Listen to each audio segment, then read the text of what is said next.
მეტი ინფორმაციისთვის სასიამოვნოა სტუდიაში მივესალმო პოლიტიკურ ანალიტიკოს გილ ჰოფმანს. გილ, დიდი მადლობა რომ აქ ხართ. ბევრი გვაქვს განსახილველი. მინდა დავიწყო იმით, რაც ეხლახან მოვისმინეთ გადი აიზენკოტისგან, ისრაელის თავდაცვის ძალების ყოფილ ხელმძღვანელისგან, რომელიც საუბრობს ამ გარღვევაზე, ამ ჩარჩო შეთანხმებაზე ისრაელსა და ლიბანს შორის, რომელიც რა თქმა უნდა ვაშინგტონის შუამავლობით შედგა. ბევრი რეაქცია, ბევრი შეშფოთება, ბევრი სკეპტიკურადაა განწყობილი.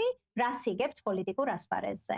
პოლიტიკურ ასპარეზზე, ბენიტა, ეს არის შესაძლებლობა აიზენკოტისთვის აჩვენოს თავისი უსაფრთხოების გამოცდილება და მიუთითოს, რომ ის არ არის მემარცხენე, როგორც ნეთანიაჰუ აპირებს წარმოაჩინოს იგი ამარჩევნების დროს. თუ ის შეძლებს იყოს უფრო მკაცრი ვიდრე ნეთანიაჰუ, მას შემდეგ რაც შეთანხმება იქნება მიღწეული, ეს დააზიანებს მის შანსებს, რომ მემარცხენე წარმოაჩინა. მას მართლაც აქვს წარსულში ის ლაქა, რომ მხარი დაუჭირა პალესტინის სახელმწიფოს შექმნას და დარწმუნებული ვარ, ამას არაერთხელ გაახსენებენ. მაგრამ ის ადრე ჩრდილოეთის სარგლობის გენერალი იყო, ასე რომ შეუძლია თქვას, რომ ნეთანიაჰუ საკმარისად მკაცრი არ არის.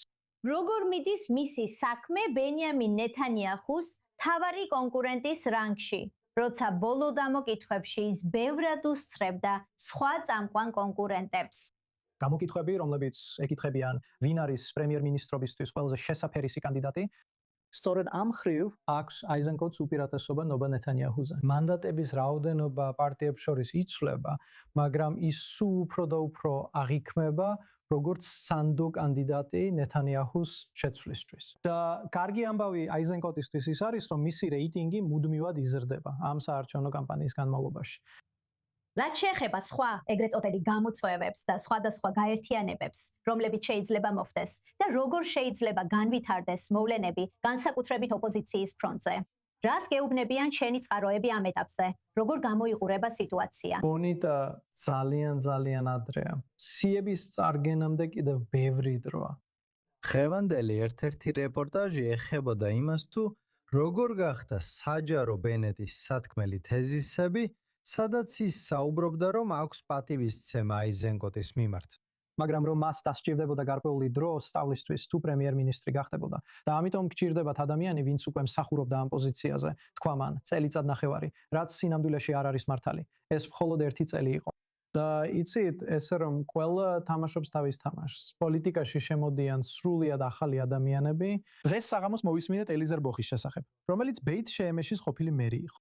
და ყველა პარტიას დასჭირდება შვილის დამქარგავი მამის, შვილის დამქარგავი დედის, ნოვა ფესტივალზე გადარჩენილი ადამიანის, თყვეობიდან დაბრუნებული ადამიანის სკოლა. ისინი ფასეული რესურსები იქნებიან. ყველა პარტიას უნდა ჰყავდეს ესეთი ადამიანი. ეს კი მომიყვანს ჩემს შემდეგ პუნქტზე.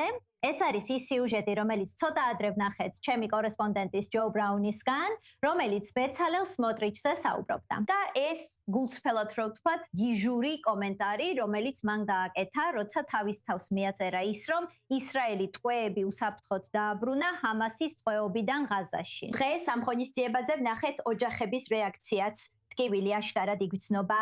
რას ფიქრობთ ასეთი კომენტარის შესახებ, რომელსაც ამ ეტაპზე უკიდურესად მემარჯვენე ლიდერი აკეთებს? ეს უბრალოდ სიმართლე არ არის. რას ცდილობს? ის ცდილობს გადალახოს საარჩევნო ბარიერი და ჰუმანურად გამოიყურებოდეს. მაგრამ ვაუ, ეს საერთოდ არ აჩენს მას ჰუმანურად. ის ითხოვება. მან რამდენჯერმე მისცა ხმა მძევლების სახლში დაბრუნების წინააღმდეგ. რა მან არ გაითვალისწინა, რომ ზოგიერთი მძევალი დაბრუნდა გარდაცვლილი. და როცა ამბობს, ყველა მძევალი სახლში დავაბრუნე, გარდაცვლილები არ ითვლება. მაგრამ არა, ის უსმენს პოლიტიკურ სტრატეგებს, რომლებიც ეუბნებიან, რომ ჰუმანურად გამოიყურებოდეს. და არ მგონია, რომ მხოლოდ შენ არ ხარ დარწმუნებული.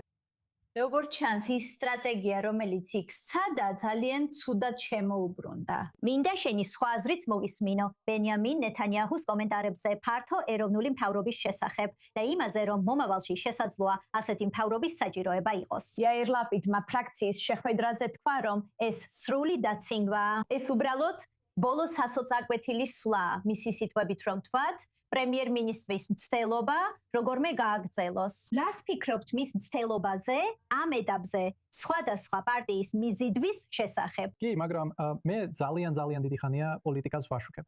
ყველა არჩევნებზე ამბობდა რომ სურს რაც შეიძლება ფართო მთავრობა. მას ყავდა ბევრი სხვადასხვა პოლიტიკური სტრატეგი და ყველამ ურჩია რომ ესე ეთქვა. ეს არის ის, რაც საზოგადოებას სურს. გამოგითხვევი აჩვენებს რომ მათ სურთ ფართო მთავრობა. იცი რას ნიშნავს ფართო მთავრობა? არც ულტრა მართლმადიდებლები, არც არაბები, არაფერი ექსტრემალური. ყველაფერი არის თავარი, სიონისტური, ამერიკაში დედობისა და ვაშლის ხვეზელის სტოლფასი, სუდი ხალხის გარეთ დატოვება. და ასევე იცი, რაც უფრო ფართო მთავრობა ხავს, მით ნაკლებად დაადანაშაულებენ მას 7 ოქტომბრისთვის. რაც დღეს ბაცალ სმოტრიჩის მიმართ შეძახილებში ნახეთ ღაზის პერიფერიაში. ამას ყოველდღე ნახავთ. ეს იმდენად ხშირად მოხდება, რომ პოლიტიკოსებს, რომლებიც 7 ოქტომბერთან დაკავშირებულმა ადამიანებმა შეაძახეს, რომ გაახსენონ, როგორ მისცეს ხმა და რა როლი ჰქონდათ 7 ოქტომბერს, ეს აღარ იქნება სიახლე.